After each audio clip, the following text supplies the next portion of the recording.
नमस्कार दोस्तों, मेरे YouTube चैनल पर आपका स्वागत है। आज की कहानी है, जब बहू ने ससुर को अनपढ़ गंवार कहकर अपमानित किया तो ससुर ने दिया ऐसा जवाब कि रामदयाल की शादी के 7 साल बाद भगवान ने उसकी दुआ सुनी थी। पत्नी ने एक बहुत ही सुंदर बालक को जन्म दिया था। रामदयाल एक किसान था, पर पति पत्नी ने बच्चे के लालन पालन में कोई कसर नहीं छोड़ी थी। अच्छी खासी ज़मीन थी, पूरे 10 एकड़। बच्चे का नाम उन दोनों ने बड़े प्यार से अरमान रखा था। क्यों ना हो, सालों के अरमान के बाद अरमान का जन्म हुआ था। अरमान जब बड़ा हुआ तो उसे उन्होंने स्कूल में दाखिला करा दिया। पढ़ाई में अरमान बहुत अच्छा था, हमेशा कक्षा में अव्वल आता। शायद रामदयाल की किस्मत में सुख नहीं था या उसकी खुशियों को किसी की नज़र लग गई। बेटा जब 8 साल का था, पत्नी बीमार रहने लगी। अब क्या था, उसे घर का काम कर खेतों में जाता।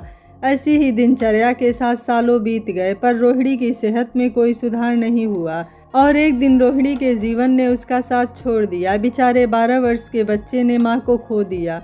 इधर रामदयाल को खेत में रहते समय एक ही चिंता रहती कि बच्चा घर में अकेला है, जाने क्या कर रहा होगा। ऐसे ही 3 साल बीत गए और अरमान ने 10वीं की परीक्षा बहुत अच्छे से उत्तीर्ण की। पूरे राज्य में उसका रैंक 15 था, पर 12वीं की परीक्षा में तो उसने कमाल ही कर दिया। पूरे राज्य में इस बार उसका रैंक चौथा रहा।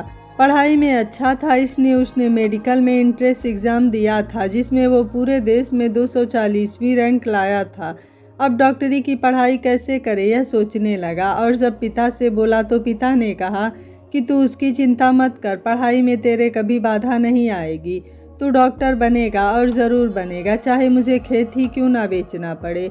पर बाबा, खेत तो किसान की माँ होती है, लेकिन औलाद बाप का सरमाया होता है। रामदयाल ने कहा कि बेटा, तुमने मेरा मान हमेशा बढ़ाया है, पढ़ाई में अव्वल रहे। मैं अनपढ़ किसान सिर्फ यह चाहता हूँ कि मेरा बेटा पढ़ लिख कर एक लायक इंसान बन जाए। इतनी मेहनत की है तूने, उसे व्यर्थ कैसे जाने दूँ। पिता हूँ, तू जब डॉक्टर बन जाएगा मेरे खेत मुझे दोबारा खरीद देना। बाबा कहकर अरमान पिता के सीने से लग गया। रामदयाल ने बेटे की MBBS के लिए उसने अपनी आधी ज़मीन बेच दी। बाकी की आधी ज़मीन में जो खेती होती उससे गुजारा कर लेता। बेटे को भी हर महीने कुछ रकम भेजता। पर तीसरे वर्ष में बाढ़ आ गई। उस साल बाप बेटे दोनों को बहुत कठिनाई का सामना करना पड़ा, पर अरमान ने ट्यूशन पढ़ाकर किसी तरह पैसे कमाए और इंटर्नशिप के पैसे भी थे, उसने पिता की भी सहायता की। पिता खुश हुए कि बेटा अब उसकी लाठी बन रहा है। MDA करने के लिए रामदयाल ने बाकी की ज़मीन भी बेच दी और जिस ज़मीन का वो मालिक था उसमें मजदूरी करने लगा। पर बेटा आगे बढ़ जाए, लायक बने, उसके लिए उसे हर दर्द हर तकलीफ मंजूर थी।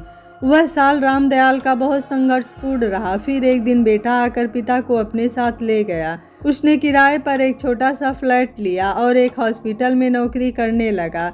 पिता खाना बना देते। उसने कहा कि आपने सारी उम्र इतना काम किया है, अब आप आराम करें, मैं खाना बनाने के लिए आदमी रख देता हूँ। पर रामदयाल बोले, मैं किसान हूँ, बैठ बैठ कर खा नहीं सकता बेटा, बीमार हो जाऊँगा। अरमान डॉक्टर शालिनी से प्यार करने लगा था। दोनों एक दूसरे को 5 वर्षों से चाहते थे। MBBS के दूसरे साल से दोनों एक दूसरे को चाहने लगे। शालिनी के पिता भी डॉक्टर थे। पिता और पुत्र बहुत खुशी से रह रहे थे। एक दिन अरमान ने रामदयाल को शालिनी के बारे में बताया और शालिनी अपने पिता के साथ रामदयाल से मिलने आई। दोनों के पिता ने शादी तय कर दी और कुछ ही दिनों में अरमान और शालिनी की शादी हो गई। शादी के 2 साल बाद रामदयाल ने सुना कि शालिनी कह रही है कि अपने पिता को वृद्धाश्रम भेज दो। मेरे पिता डॉक्टर हैं और तुम्हारे पिता अनपढ़ गंवार किसान। तुम्हारे पिता मेरे पिता के संबंधी हैं, उन्हें यह कहने में भी शर्म आती है और मैं खुद इनके साथ नहीं रह सकती। कल को मेरे बच्चे होंगे, उन्हें इनसे क्या शिक्षा मिलेगी। ना उठना आता है, ना बैठना, ना बात करना, ना खाना। सारा दिन सबसे हंस हंस कर बातें करते हैं, संजीदगी तो है ही नहीं। प्लीज़ तुम अपने पिता या मुझ में से किसी एक को चुन लो।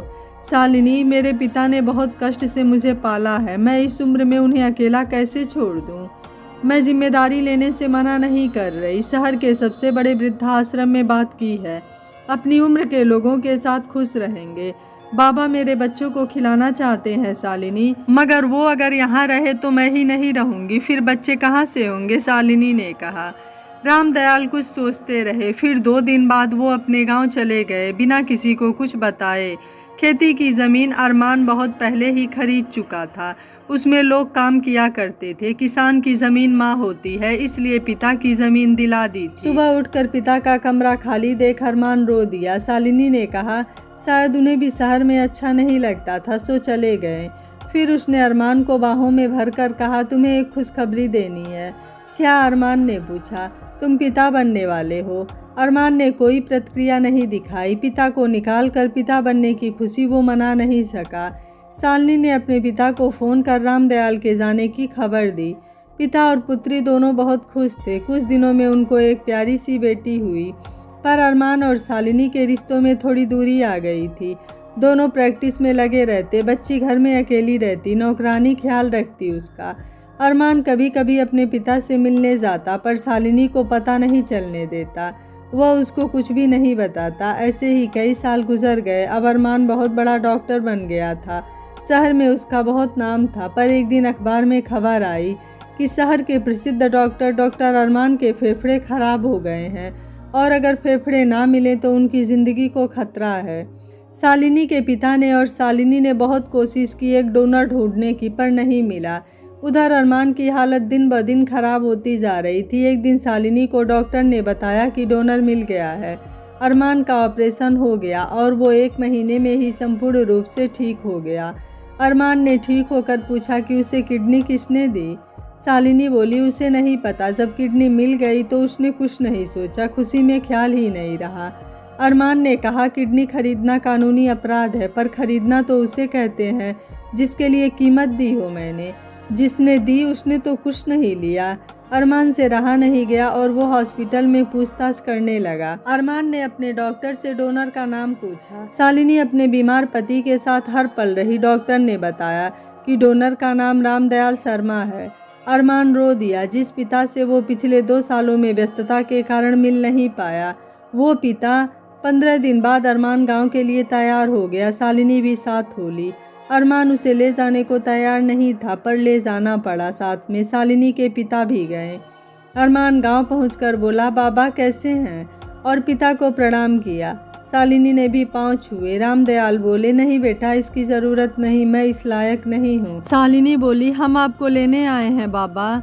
मैं कैसे जा सकता हूँ बहू, मैं आज भी अनपढ़ गंवार हूँ। आज तुम अपने ससुर को लेने नहीं आई हो, बल्कि अपने पति की जान बचाने वाले को लेने आई हो। लेकिन शायद तुम यह भूल गई हो कि मैंने ही उसे जन्म दिया है। पिता डॉक्टर ना भी हो तो भी औलाद को उतना ही प्यार करता है, अपना फर्ज निभाता है। बिन माँ के बच्चे को पालना क्या होता है मैं जानता हूँ। पिता को अगर बाबा कहो तो उसके एहसास कम हो जाते हैं और डैड कहने से ज़्यादा हो जाते हैं। या तहजीब ना हो तो बहू को ससुर का परिचय शर्मनाक लगता है। मुझे कुछ नहीं आता, ना खाना, ना उठना, ना बैठना, बोलना। मुझे ले गई तो तुम्हारे बच्चों को क्या संस्कार मिलेंगे। शालिनी के पिता बोले बेटी मानकर माफ़ कर दीजिए। डॉक्टर साहब बेटी होती तो लाड करती, जिद करती, जो मैं सिर माथे रखता। साहब इस दुनिया में जितने भी डॉक्टर, वकील, एक्टर, जितने भी बड़े लोग हैं, वो सब मुझ जैसे किसान के हाथों से जो अनाज जन्म लेता है वही उन्हें जीवन देता है। आपकी बेटी ने हर किसान का अपमान किया है। जिस देश में जय जवान जय किसान कहते हैं, उस देश की बेटी ने किसान का अपमान किया है, देश का अपमान किया है। मैं गरीब हूँ साहब, पर मैंने अपने बेटे को किसी भी बड़े आदमी के साथ बैठने लायक बनाया है। इस बात का मुझे गर्व है। अरमान मेरे बच्चे, मुझे माफ़ करना, मैं नहीं जा पाऊँगा।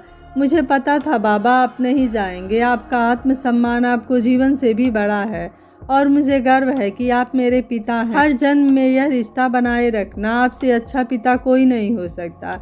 मुझे नाज है कि मैं एक किसान का बेटा हूँ, पर एक वादा लेने आया था बाबा। कभी भी ज़रूरत हो तो आप मुझे याद करेंगे, वादा करें। और किसे कहूँगा मेरे बच्चे, तेरे बिना कौन है मेरा। और मैं भी वादा करता हूँ शालिनी को अब कभी नहीं लाऊंगा।